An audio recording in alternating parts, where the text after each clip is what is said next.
RAB সকলকে সতর্ক থাকার আহ্বান জানাচ্ছে।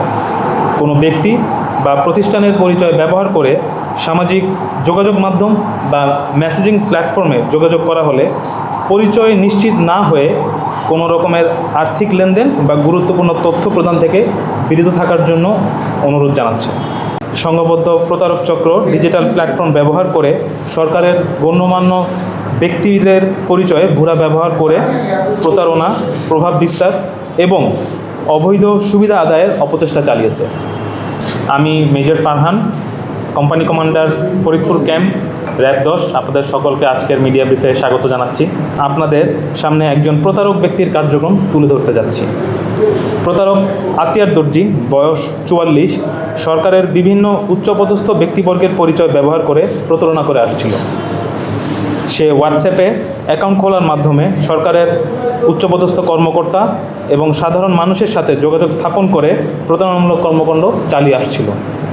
মামলার এজাহার সূত্রে জানা যায়, একটি প্রতারক চক্র সরকারের বিভিন্ন উচ্চপদস্থ ও গণ্যমান্য ব্যক্তিবর্গের ছবি ও নাম ব্যবহার করে মোবাইল নম্বরের মাধ্যমে ভুয়া হোয়াটসঅ্যাপ অ্যাকাউন্ট খোলে। এরপর বিভিন্ন সরকারি কর্মকর্তা, সংশ্লিষ্ট ব্যক্তিবর্গ ও সাধারণ মানুষের সঙ্গে যোগাযোগ করে নিজেদের সরকারের উচ্চপদস্থ ব্যক্তি হিসাবে পরিচয় প্রদান করে বিভিন্ন তদবির ও অনৈতিক কর্মকাণ্ড পরিচালনার চেষ্টা করে।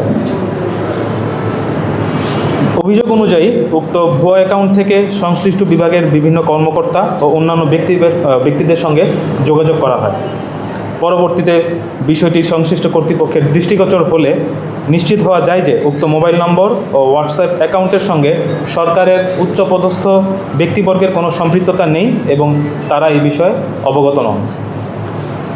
প্রাথমিক অনুসন্ধানে প্রতীয়মান হয়েছে যে সংঘবদ্ধ প্রতারক চক্র ডিজিটাল প্ল্যাটফর্ম ব্যবহার করে সরকারের গণ্যমান্য ব্যক্তিদের পরিচয়ে ভুয়া ব্যবহার করে প্রতারণা, প্রভাব বিস্তার এবং অবৈধ সুবিধা আদায়ের অপচেষ্টা চালিয়েছে। এ ঘটনায় আইনগত ব্যবস্থার লক্ষ্যে ঢাকার শাহবাগ থানায় একটি মামলা রুজু করা হয়েছে।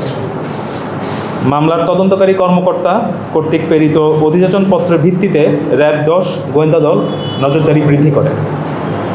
র্যাব 10 CPC 3 ফরিদপুর ক্যাম্পের একটি চৌকস আভিযানিক দল নজরদারি বৃদ্ধি ও তথ্য প্রযুক্তির সহায়তায় ফরিদপুর জেলার ভাঙ্গা থানাধীন আজিমনগর এলাকা থেকে অভিযান পরিচালনা করে অদ্য 18 জুলাই রাত 12:50 ঘটিকায় প্রতারণার অভিযোগের সাথে জড়িত আসামি আতিয়ার দর্জি তাকে গ্রেফতার করতে সক্ষম হয়।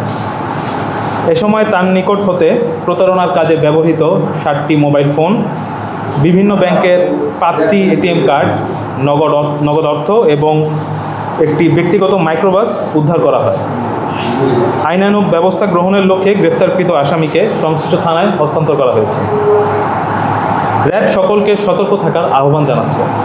কোনো ব্যক্তি বা প্রতিষ্ঠানের পরিচয় ব্যবহার করে সামাজিক যোগাযোগ মাধ্যম বা মেসেজিং প্ল্যাটফর্মে যোগাযোগ করা হলে পরিচয় নিশ্চিত না হয়ে কোনো রকমের আর্থিক লেনদেন বা গুরুত্বপূর্ণ তথ্য প্রদান থেকে বিরত থাকার জন্য অনুরোধ জানাচ্ছে।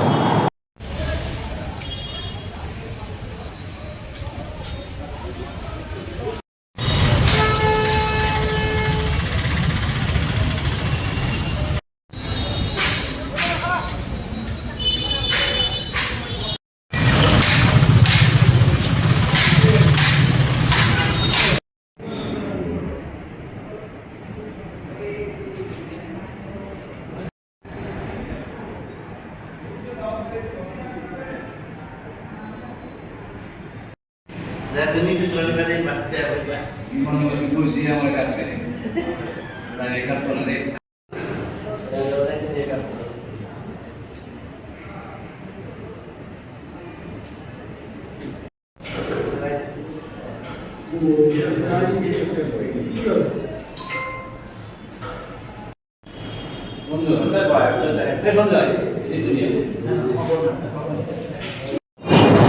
রাখতে পারতেছি না কেন? আমরা যে অন্য টেবিল রেখে নিচ্ছি এখানে না এটাই তাহলে কোনো প্রশ্ন থাকবে না, ঠিক আছে?